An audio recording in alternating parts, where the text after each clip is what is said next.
Poderoso, brutal e tão sutil quanto um soco na cara. A Paixão de Cristo pode ser o filme de terror mais implacável desde o Massacre da Serra Elétrica.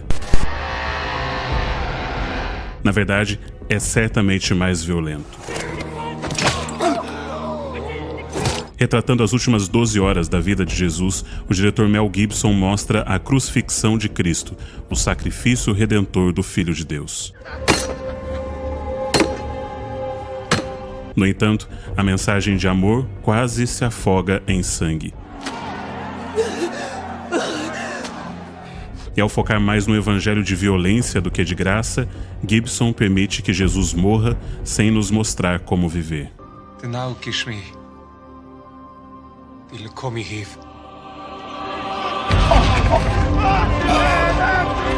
Essa é apenas uma das muitas críticas que Mel Gibson recebeu em 2004, quando ele lançou seu filme mais famoso, A Paixão de Cristo. Agora, 20 anos depois, será que nós estamos prontos para finalmente reconhecer que A Paixão de Cristo é uma obra-prima imperfeita?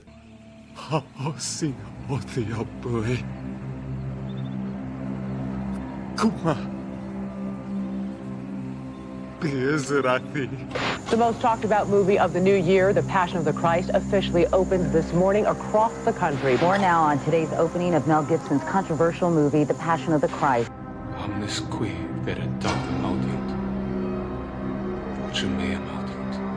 Who killed Jesus and why? That is the big debate.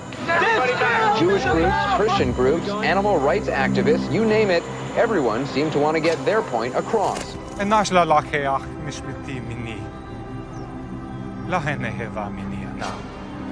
was on live television one time, and Anderson Cooper sort of got it. People actually booed when the credits on your film came up at the beginning of the movie. And I'm saying, like at the beginning of the film, when my name came, yeah, they booed. And I said, the credits aren't on the beginning of the film. Was there any sense Everyone was throwing being, rocks. The newspaper, they all pig-piled on, and I was like, seriously persecuted as an artist, as a filmmaker, as a man, as a Christian, and as an American even. My rights were violated in every way you can imagine. Will The Passion of the Christ kill Mel Gibson's career? It's a great story. It wasn't some crowd made up in Hollywood. It was real. Feel the pain.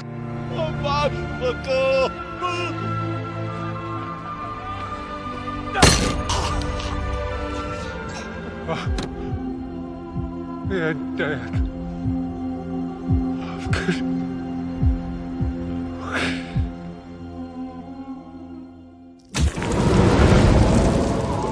A Paixão de Cristo é um dos filmes mais controversos dos últimos 20 anos. Mel Gibson conseguiu criar uma das obras mais amadas e mais odiadas do cinema. Agora, uma das principais críticas que são feitas com relação a esse filme tem uma resposta muito mais simples do que parece. A resposta está nessa imagem. Esta cena é uma encenação de uma das esculturas mais famosas de todos os tempos, a Pietà de Michelangelo. E ninguém percebeu o que isso significa. Mel Gibson enfrentou 3 principais acusações para fazer esse filme. A primeira delas foi por parte dos próprios cristãos. Vários cristãos reclamaram de que este filme tinha alterações da história bíblica. Teologicamente, existem muitas imprecisões. Em sua maioria, consistem de acréscimos de cenas que não existem nos evangelhos, como colocar Jesus como o inventor da mesa e da cadeira. Mas apesar de ser uma cena improvável, ela serve com um propósito narrativo muito claro: mostrar a personalidade de Jesus e seu relacionamento com sua mãe. Algumas pessoas acham que Jesus era uma pessoa séria, que nunca sorria, e quase aderem ao pensamento do monge Jorge de Burgos, do filme O Nome da Rosa. O riso é um evento demoníaco que deforma as linhas do rosto e faz os homens parecerem macacos. Cristo nunca ria. Nenhuma adaptação de qualquer livro, muito menos da Bíblia, que não é um livro, é um compêndio de vários livros, nenhuma adaptação vai ser 100% fiel ao original. Simplesmente porque a Bíblia, por exemplo, ela não foi escrita como um roteiro. E um roteiro é uma estrutura própria. Um roteiro, ele tem um método, um formato, uma estrutura, ele tem um desenvolvimento que ele precisa ser seguido para que a história faça sentido, para que a história seja coerente na transmissão através do audiovisual. Então, várias alterações são feitas para colocar metáforas visuais, para comunicar aquilo que a palavra escrita não consegue comunicar quando você transfere para a TV. Então, Mel Gibson não estava literalmente dizendo que enquanto Jesus era chicoteado, uma criança com cara estranha ria dele enquanto era carregada pelo diabo. Isso é uma metáfora visual. Agora, o segundo motivo para as pessoas criticarem muito esse filme é a violência. Na época do lançamento de A Paixão de Cristo, a BBC classificou o filme como um massacre da Serra Elétrica de Jesus. Muitos criticaram o filme dizendo que ele enfatizava muito mais o ódio do que o amor. E é claro que a mensagem principal da Bíblia é o amor, mas o amor, ele pressupõe também a existência do ódio. Quando você ama algo, você imediatamente odeia tudo aquilo que prejudica o objeto do seu amor. E a Bíblia nos apresenta até mesmo Deus odiando. Isso é falado várias vezes na Bíblia. Deus odeia o mal que as pessoas fazem, Deus odeia o comportamento ruim delas, Deus odeia o pecado. Então, quando Mel Gibson retrata a violência e o ódio nesse filme, não é para ressaltar o ódio, mas para ressaltar, cara, mesmo depois de fazerem tudo isso com ele, mesmo depois de toda essa crueldade que fizeram com ele, ele ainda manifestou amor por essas pessoas, pediu perdão por elas e morreu por elas. Of course it was too much. Yes, that was the whole point. It was the mystery of suffering, and which is the sacrificial lamb. I mean, if it was easy, it isn't worth much. So, and believe me, I did a lot of research on it. And according to all the research, it was way worse than that, anything I showed you. Eu me lembro como se fosse hoje, quando eu comecei a faculdade de teologia há 20 anos, e o professor Rodrigo Silva, Dr. Rodrigo Silva, arqueólogo, que vocês talvez já tenham visto na internet, ele foi um dos nossos professores na faculdade, e ele falando que, naquela mesma época, quando foi lançado o filme, ele falando que o retrato que a gente estava vendo naquele filme não era um retrato exagerado da realidade, que a realidade talvez tenha sido até pior do que aquilo que a gente vê no filme. Ele falou disso também numa conversa que ele teve com o Vilela no Inteligência Limitada, e tem um corte que eu vou colocar para você ver. Muita gente fala que o filme do Mel Gibson foi um filme violento, aquele é Paixão de Cristo. Eu digo, é o filme que eu daria nota 10. De representação? De representação. Porque a crucifixão de Jesus foi dali para pior. Muitos filmes de Jesus tentam romantizar a cruz. Vejo Jesus crucificado de Franco Zeffirelli. Ele está limpo, com quase nenhuma mancha de sangue, pouquíssimos hematomas, parecendo uma pintura renascentista. É uma cena bonita, mas que não reflete a realidade. No filme Jesus, de 1979, quando os cravos são pregados nas mãos de Jesus, não há nenhuma gota de sangue, absolutamente nada. Depois, quando ele está na cruz, nós podemos ver um borrão de sangue, mas eu já vi mais sangue cortando o meu dedo enquanto fazia comida. E o mais importante, essas representações de Jesus não mostram uma coisa básica: a marca da coroa de espinhos. Se você colocar uma coroa de espinhos na sua cabeça, e eu te garanto que os soldados romanos não colocaram essa coroa de forma gentil, sua testa vai ficar perfurada e sangrando. O que aconteceu com Cristo foi extremamente violento. Quando você vai para o relato bíblico, você percebe, quando você vai para a descrição de como que os romanos tratavam os prisioneiros, isso fica ainda mais claro. E é claro que a crítica especializada achou que esse filme era exagerado demais e não representava o cristianismo. Afinal, quanto da Bíblia a crítica especializada já leu na sua vida, o quanto que eles realmente sabem sobre cristianismo? A crítica especializada fica polvorosa, animada, quando um filme é lançado zombando do cristianismo. Agora, quando um filme tenta retratar, eles realmente ficam um pouco preocupados. Então foi um exagero Mel Gibson retratar a paixão de Cristo dessa forma? Sim, mas a realidade também foi bem exagerada. É claro que quando você vai para a Bíblia, em João 19, verso 1, só fala que Pilatos mandou açoitar Jesus. E isso é uma frase muito curta diante de todo o relato da história bíblica. E você pensa, olha, Mel Gibson dedicou muito mais tempo para o açoitamento do que a própria Bíblia dedica. Mas lembre-se o seguinte, quando os ouvintes de João, os leitores de João, leram essa história, ou ouviram na igreja essa história, esse relato, eles não precisavam de detalhes, porque eles já tinham visto como que os romanos tratavam os prisioneiros. Eles não precisavam de descrições detalhadas de como isso acontecia, porque isso era o dia a dia deles. As últimas 12 horas da vida de Cristo foram horríveis, tão horríveis que antes de ser preso, ele é descrito como suando gotas de sangue, e extremamente angustiado a ponto de pedir para Deus, se possível, o livrar do sofrimento que se seguiria, porque ele sabia que estava prestes a passar pelo maior sofrimento que qualquer ser humano jamais experimentou.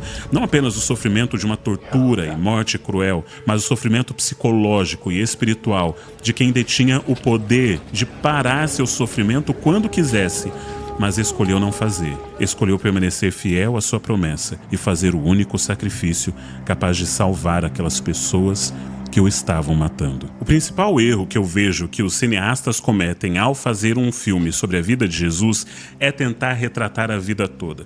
E não me entenda mal, Jesus de Nazaré de Franco Zeffirelli continua sendo uma obra-prima, o retrato mais bonito da vida de Jesus, na minha opinião. Mas ele foi feito inicialmente como uma minissérie de 6 horas e meia de duração. E aí sim ele conseguiu retratar bastante da vida de Jesus. Mas você tentar resumir a vida de Jesus em 2 horas e meia de um filme, seria impossível. Tanto que João, o apóstolo, no final do seu livro, o último verso do seu evangelho, é justamente falando que se fosse escrito tudo o que Jesus fez, não caberiam em livros no mundo todo. É claro que ele está exagerando, mas ele está dizendo da importância de quantas coisas importantes e belas ele fez. A verdade é que existe carga dramática tão profunda nos relatos dos evangelhos que você pode pegar um capítulo e transformar num filme. Só a ressurreição de Lázaro já daria um filme tanto. Você pegar Jesus expulsando o demônio dos endemoniados de Gadara, isso já geraria um filme. O Sermão da Montanha, outro filme. Mas Mel Gibson escolheu o recorte mais difícil. As últimas 12 horas da vida de Cristo. E ele dedicou 2 horas e 7 minutos para falar desse momento. Mas talvez a acusação mais absurda de todas é a terceira, a de que esse filme é uma obra antissemita. E isso é absurdo do ponto de vista teológico. O que esse filme faz é retratar o relato bíblico e colocando como que a Bíblia descreve essa história. É claro que quando a Paixão de Cristo está relatando que os judeus a entregaram, está relatando a história e não está dizendo que todos os judeus são maus, mas que havia um grupo de judeus, a liderança que era ruim. Jesus era judeu, os discípulos eram judeus. Não há por que achar que isso é antissemita. Então por que há essa acusação? Por causa de Mel Gibson. Em 2006, Mel Gibson foi parado por um policial por estar dirigindo embriagado. Durante a abordagem, ele teria feito declarações extremamente antissemitas, chegando a afirmar que os judeus são responsáveis por todas as guerras que existem. Depois disso, Mel Gibson entrou para o ostracismo em Hollywood. Ele se tornou tóxico, ninguém queria trabalhar com ele. E isso só mudou em 2011, quando uma pessoa falou em defesa dele publicamente, Robert Downey Jr. Ele estava recebendo uma premiação e ele pediu para que fosse entregue por Mel Gibson. E então ele fez essa declaração. Actually, I asked Mel to present this award to me for a reason. Because when I couldn't get sober, he told me not to give up hope, and he urged me to find my faith. Didn't have to be his or anyone else's as long as it was rooted in forgiveness. And I couldn't get hired, so he cast me in the lead of a movie that was actually developed for him. And he kept a roof over my head, and he kept food on the table. And most importantly, he said that if I accepted responsibility for my wrongdoings, and if I embraced that part of my soul that was ugly, hugging the cactus, he calls it, he said that if I hugged the cactus long enough, I'd become a man of some humility, and that my life would take on new meaning. And I did, and it worked. All he asked in return was that someday I help the next guy in some small way. It's reasonable to assume that at the time he didn't imagine the next guy would be him.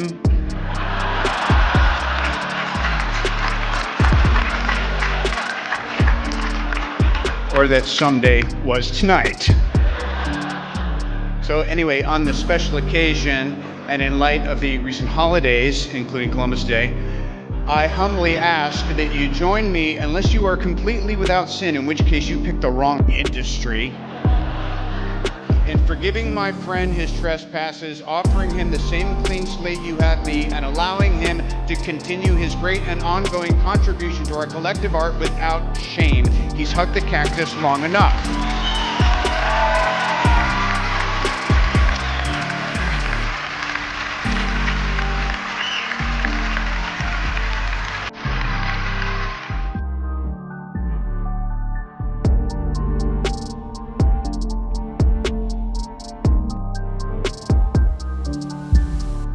E então, nós voltamos para essa imagem.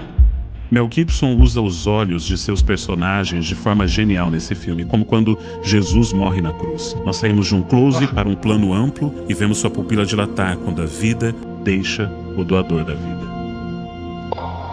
Mas é nessa cena, quando Maria o segura nos braços, que ela faz algo completamente inesperado. Ao segurar seu filho inocente, morto de forma brutal e covarde pelos líderes judeus e romanos, ela olha para o verdadeiro culpado. Eu sou o verdadeiro culpado pelo que aconteceu com Cristo na cruz. E essa é a mensagem principal dessa obra. Jesus, ele poderia ter simplesmente descido da cruz. Ele era o Filho de Deus, ele já tinha ressuscitado pessoas, feito coisas maravilhosas. Ele não morreu porque ele era simplesmente uma vítima inocente. Ele morreu porque ele era um sacrifício inocente. Which is the sacrificial lamb, you know. I mean, if it was easy, it isn't worth much. E essa é a mensagem que Mel Gibson quer comunicar através do olhar de Maria nessa cena. Ele está mostrando o verdadeiro culpado. Ele está mostrando também o verdadeiro alvo desse sacrifício. Eu, você, todos nós, e inclusive o próprio Mel Gibson, que errou, falou algumas besteiras na sua vida, se comportou de forma inapropriada, mas quem nunca pecou atire a primeira pedra, e ele também merece redenção. A redenção que ele retratou tão belamente nessa obra-prima que é a Paixão de Cristo. Depois de ser perdoado, ao menos parcialmente em Hollywood, ele voltou e fez um dos seus melhores filmes, Até o Último Homem. Mas essa é uma outra história. E você acha que A Paixão de Cristo é o melhor filme que retrata a vida de Jesus? Ou você prefere Jesus de Nazaré, de Franco Zeffirelli, ou alguma outra adaptação? Deixa aí nos comentários. Outra coisa, eu vou começar a assistir essa semana The Chosen. Sim, eu até hoje não comecei a assistir The Chosen. Todos me falam que é muito bonito.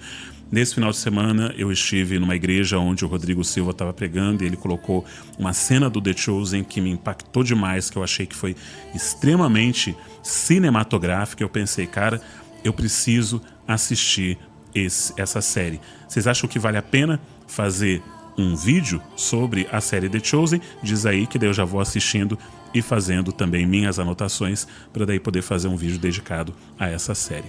Se você gostou desse vídeo, se inscreve no canal e eu acho que você também vai gostar desse vídeo aqui. Um forte abraço e arrivederci.